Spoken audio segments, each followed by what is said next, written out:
Hi guys, आपका स्वागत है मेरे यूट्यूब चैनल पर। गाइस, ये मेरा HTML और CSS ट्यूटोरियल सीरीज़ का थर्ड वीडियो है। तो फ्रेंड्स, आज के इस वीडियो में अपन HTML के टैग्स और उसके स्ट्रक्चर के बारे में सीखेंगे। लेकिन उसके पहले अपन को HTML की कोडिंग लिखने के लिए एक टेक्स्ट एडिटर डाउनलोड करना होगा। आप नोटपैड का भी यूज़ कर सकते हो कोडिंग लिखने के लिए, लेकिन नोटपैड में आपको कोड से रिलेटेड सजेशंस नहीं मिलेंगे। मतलब आपके कोड के सेंटेंस ऑटो कंप्लीट नहीं होगा, आपको उसे पूरा टाइप करना पड़ेगा, जो कि एक टाइम कंज्यूमिंग काम है। तो फ्रेंड्स, मैं आपको विजुअल स्टूडियो कोड सजेस्ट करूंगा। तो विजुअल स्टूडियो कोड डाउनलोड करने के लिए आप अपने फेवरेट ब्राउज़र में विजुअल स्टूडियो कोड टाइप कीजिए। उसके बाद code.visualstudio.com में जाकर आप इसे विंडोज़, मैक और लिनक्स के लिए भी डाउनलोड कर सकते हैं। तो अगर आपका विंडोज़ ऑपरेटिंग सिस्टम है तो डायरेक्ट यहाँ पर क्लिक करके उसे डाउनलोड कर लीजिए।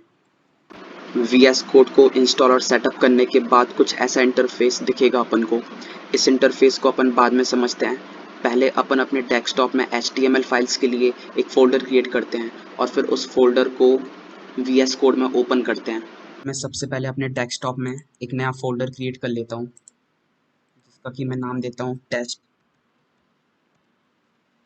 फ़ोल्डर क्रिएट करने के बाद आप इसमें राइट क्लिक करिए और फिर उसको ओपन विथ कोड में जाकर विजुअल स्टूडियो कोड में ओपन कर लीजिए। तो गाइस, जैसा कि आप देख सकते हो कि यहाँ पर टेस्ट फोल्डर जो अपन ने ओपन किया था वो ओपन हो चुका है। तो यहाँ पर अपन देखते हैं कि क्या है पहले इसका इंटरफेस। तो सबसे पहले तो यहाँ पर फाइल्स का ऑप्शन है। यहाँ पे आप अपने कोई भी फाइल ओपन कर सकते हो और उसको हाइड कर सकते हो। तो यहाँ पर जैसे कि मैंने टेस्ट फोल्डर जो अभी ओपन किया है वो खुल चुका है। तो मैं सबसे पहले तो यहाँ पर एक नई फाइल बना लेता हूँ इस फोल्डर के अंदर। तो देखिए यहाँ पर एक न्यू फाइल करके एक ऑप्शन है, इस पर आप क्लिक कीजिए। तो चलिए अपन एक index.html करके एक HTML फाइल बना लेते हैं।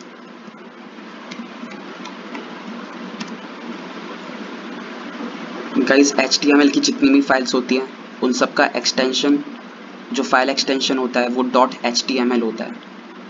इससे पता चलता है कि ये एक HTML फाइल है जो कि ब्राउज़र ओपन कर लेता है अपने में।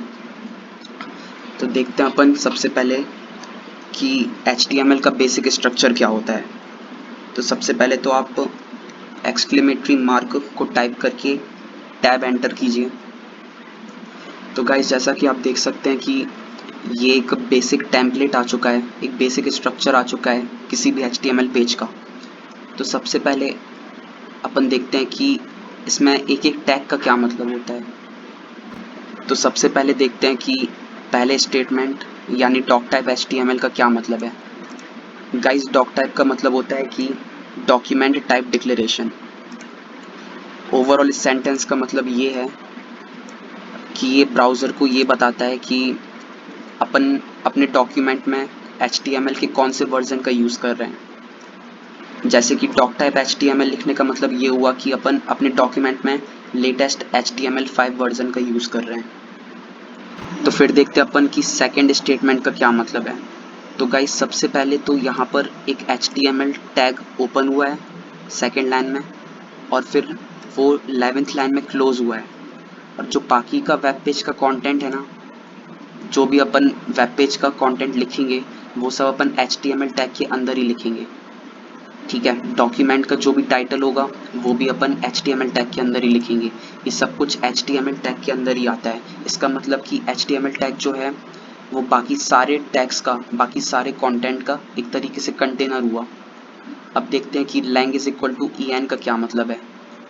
गाइस, इसका मतलब ये है कि अपन जो भी कोड लिख रहे हैं ना वो इंग्लिश लैंग्वेज में लिख रहे हैं। जो भी कंटेंट होगा अपने वेब पेज का वो इंग्लिश लैंग्वेज में होगा। ये चीज़ सर्च इंजन्स के लिए बहुत इंपॉर्टेंट होती है और ये चीज़ अपन सर्च इंजन्स के लिए ही लिखते हैं। तो अब देखते हैं कि हेड टैग क्या होता है। हेड टैग मेटा डेटास का कंटेनर होता है। अब मेटा डेटा क्या होते हैं? मेटा डेटा यानी कि अपने डॉक्यूमेंट से रिलेटेड जो भी इंफॉर्मेशन होती है वो सारी की सारी इंफॉर्मेशंस अपन हेड टैग के अंदर ही लिखते हैं। तो ये जो सारी चीज़ें लिखी हुई है ना, ये सब मेटा डेटा हुए, यानी कि अपने डॉक्यूमेंट से रिलेटेड इंफॉर्मेशन। तो अब देखते हैं कि meta cat set is equal to UTF का क्या मतलब हुआ, ये भी एक मेटा डेटा है, ठीक है।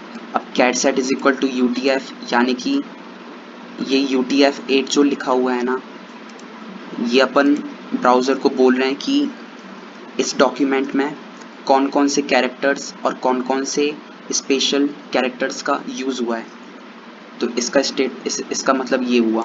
अब देखते हैं कि व्यू पोर्ट, ये फिफ्थ स्टेटमेंट का क्या मतलब है। Meta name is equal to view port, content is equal to with is equal to device with, comma initial scale is equal to 1.0। ये बहुत ही इंपॉर्टेंट स्टेटमेंट होता है किसी भी वेब पेज में। इसी की वजह से ये डिसाइड हो पाता है कि अपना जो वेब पेज है वो लैपटॉप में कैसे दिखेगा और स्मार्टफोन में कैसे दिखेगा। अगर ये नहीं होगा ना तो अपनी जो वेबसाइट है वो स्मार्टफोन्स में बहुत बेकार भी दिख सकती है, थोड़ा बहुत कंटेंट गायब भी हो सकता है, प्रॉपर तरीके से रिस्पॉन्सिव फील नहीं होता है, प्रॉपर तरीके से वेबसाइट में रिस्पॉन्सिवनेस नहीं आती है। तो ये जो स्टेटमेंट है ये बहुत ही ज़्यादा इम्पोर्टेंट है। अब देखते हैं कि बॉडी टैग क्या है। बॉडी टैग यानी कि वेब पेज में जो भी कंटेंट होता है ना, जो यूज़र देखता है, जो यहाँ वहाँ क्लिक्स होते हैं, नेविगेशंस बार होते हैं, बटन्स होते हैं, लिंक्स होते हैं, पैराग्राफ्स होते हैं, जो कुछ भी आप देखते हो वेबसाइट में वो सब जो मेन कंटेंट है वो बॉडी टैग के अंदर लिखा जाता है। तो गाइस इस वीडियो में अपन ने HTML वेब पेज के बेसिक स्ट्रक्चर के बारे में सीख लिया है। HTML टैग्स जो ओपन होते हैं उनका क्लोज होना भी ज़रूरी है, लेकिन कुछ HTML टैग्स ऐसे भी होते हैं जिनको कि क्लोज करना ज़रूरी नहीं होता है। उन टैग्स के बारे में अपन आगे वीडियोस में देखेंगे। तो गाइस आज के इस वीडियो में बस इतने ही। अगले वीडियो में अपन HTML के और टैग्स के बारे में देखेंगे और अपन अपने कोड को ब्राउज़र में रन करके भी देखेंगे। तो थैंक यू गाइस।